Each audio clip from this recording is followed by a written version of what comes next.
नमस्कार दोस्तों, मैं बहुत बहुत स्वागत करता हूं आप सभी का एक बार फिर आपके अपने ही financial YouTube channel Financial Express पे।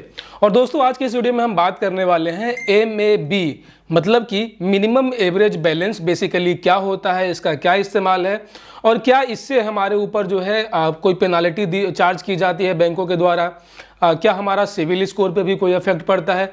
ऐसे तमाम बहुत सारे लोगों के मन में डाउट्स होते हैं, स्पेशली मिनिमम बैलेंस को लेकर।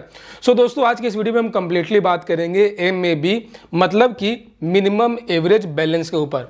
दोस्तों, वैसे तो हर बैंक का अपना कुछ रूल्स होता है, अपना रेगुलेशंस होता है, सभी बैंकों के टर्म्स और कंडीशंस अलग अलग होते हैं।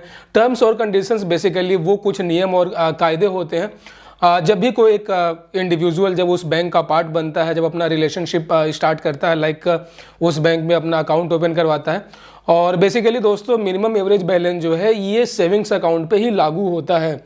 जितने भी लोग जो इंडिविजुअली अपना या तो सिंगल ऑपरेटेड या फिर जॉइंट अकाउंट ओपनिंग करवाते हैं सेविंग्स अकाउंट, उनके ऊपर लागू होता है मिनिमम एवरेज बैलेंस, जो कि आप जब खाता अपना खुलवाते हैं उस समय फॉर्म पे क्लियरली लिखा होता है। अब यहाँ पे बात करें दोस्तों, सभी बैंकों का अपना अलग अलग मिनिमम एवरेज बैलेंस है, जो कि आपके शाखा के ऊपर डिपेंड करता है कि आपका ब्रांच कौन सा है, रूरल है, अर्बन है, सेमी अर्बन है। अलग अलग कैटेगरी वाइज जो है बैंकों के ब्रांच को जो है क्लासीफाई किए रहते हैं। जितने भी सरकारी बैंक हैं, जो भी मतलब पब्लिक सेक्टर के बैंक हैं, उनका जो मिनिमम एवरेज बैलेंस होता है वो 1000 रुपीज़ होता है, जो कि टायर 1 टायर 2 सिटीज़ के लिए होता है। वही अगर मेट्रो सिटीज़ के लिए बात करें, लाइक दिल्ली, मुंबई, कोलकाता या फिर चेन्नई का, वहाँ पे जो है मिनिमम एवरेज बैलेंस जो है 2000 रुपये रखे जाते हैं। वही बात कर ले प्राइवेट बैंकों का, तो यहाँ पे मिनिमम एवरेज बैलेंस जो है वो काफ़ी हाई होता है, जो कि मिनिमम यहाँ पे 5,000 से लेकर 12,000 रुपये तक का होता है। अगर आपका जो ब्रांच है वो ग्रामीण क्षेत्र में है तो 5,000 रुपये। उसके अलावा टायर 2 या फिर जितने भी मेट्रो सिटीज़ हो गए, वहाँ पे आपको 10,000 रुपये मिनिमम एवरेज बैलेंस मेंटेन करके चलना होता है। और साथ ही साथ दोस्तों, यहाँ बता दूं कि यहाँ पे एक्सिस बैंक ने जो है हाल में ही वृद्धि किया था अपना मिनिमम एवरेज बैलेंस का, जो कि 12,000 रुपये है। ऐसे में कहने का मतलब ये है कि मिनिमम एवरेज बैलेंस की आपके अकाउंट में जो भी आपका अकाउंट बैलेंस है वो मिनिमम उतना any how through out the month होना चाहिए। मतलब ये कि 1 तारीख से लेकर 30 तारीख के बीच में जो भी आपका टोटल जो एवरेज बैलेंस आपके अकाउंट में है वो कम से कम उतना होना चाहिए। बीच में अगर एक दिन का भी अगर उसमें मिसमैच होता है तो उसके ऊपर आपको पेनाल्टी ली जाती है। अब यहाँ पे बात कर लेते हैं दोस्तों कि किस तरीके से हम पता करें कि हमारा मिनिमम एवरेज बैलेंस क्या है।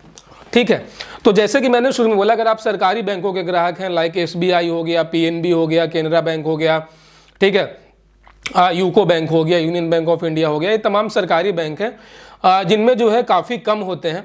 ठीक है, जिसका जो मेरे ख्याल से 1,000 रुपये जो है वो आपको एनी हाउ रखना होता है। अगर आप फेल हो जाते हैं, अगर आप किसी कारणवश आप अपने अकाउंट में उतना बैलेंस मेंटेन नहीं कर पाते हैं, तो जो बैंक का ऑटोमेटिक जो सॉफ्टवेयर होता है वो उसके ऊपर पेनाल्टी लगाता है और अगले महीने जो है आपके अकाउंट से उतने बैलेंस जो है वो ऑटोमेटिकली डिडक्ट कर लिए जाएंगे। ठीक है, यहाँ पे सभी चीज़ें ऑटोमेटिक होती हैं। बैंक का जो अपना सॉफ्टवेयर होता है वो यहाँ पे काम करता है। कोई भी यहाँ पे मैनुअली जो है डिडक्शन नहीं किए जाते हैं। वही अगर आपका जो बैंक है, अगर वो कोटक महिंद्रा बैंक है, HDFC बैंक है, ICICI बैंक है, एक्सिस बैंक है, तो यहाँ पे आपको 10,000 रुपये का जो मिनिमम एवरेज बैलेंस होता है थ्रू आउट द मंथ आपको मेंटेन करके चलना होगा।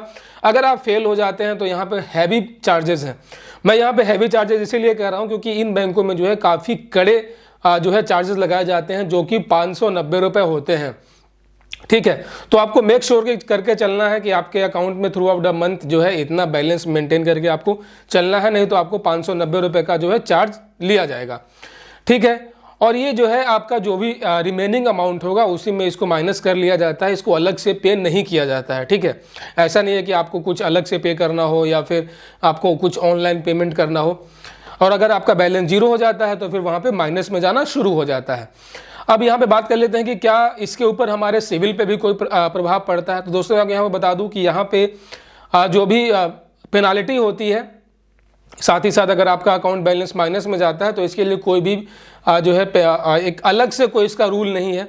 साथ ही साथ ऐसे ट्रांजैक्शंस को सिविल में भी रिपोर्ट नहीं किया जाता है, तो इसका आपके सिविल पे कोई इफेक्ट नहीं पड़ता है।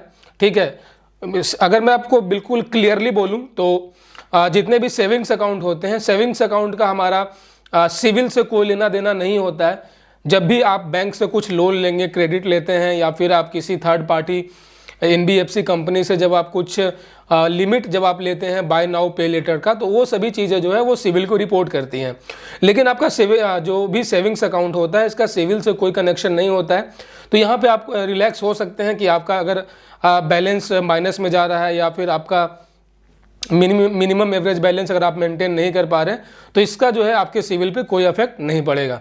सो दोस्तों, आशा और उम्मीद करता हूं कि इस छोटे से वीडियो से ना आपके अंदर जो भी मिनिमम एवरेज बैलेंस को लेकर जो भी कंफ्यूजन था, ये पूरी तरीके से दूर हो चुका होगा और आप अच्छे से समझ पाए होंगे कि आपको किस तरीके से मिनिमम एवरेज बैलेंस जो है वो मेंटेन करके चलना होता है, नहीं तो आपके ऊपर क्या क्या पेनाल्टीज लगाई जाती हैं, साथ ही साथ इसका सिविल पे क्या प्रभाव पड़ता है। गाइस, अगर आप हमारे यूट्यूब चैनल फाइनेंशियल एक्सप्रेस से पहली बार आए, चैनल को सब्सक्राइब कर दीजिएगा, साथ ही साथ नोटिफिकेशन बेल ऑन कर दीजिएगा, ताकि अगली बार से मैं कोई नया और लेटेस्ट वीडियो लेकर आऊं तो आप उसे मिस ना कर सके। अपना बहुत सारा ख्याल रखिएगा। जय हिंद।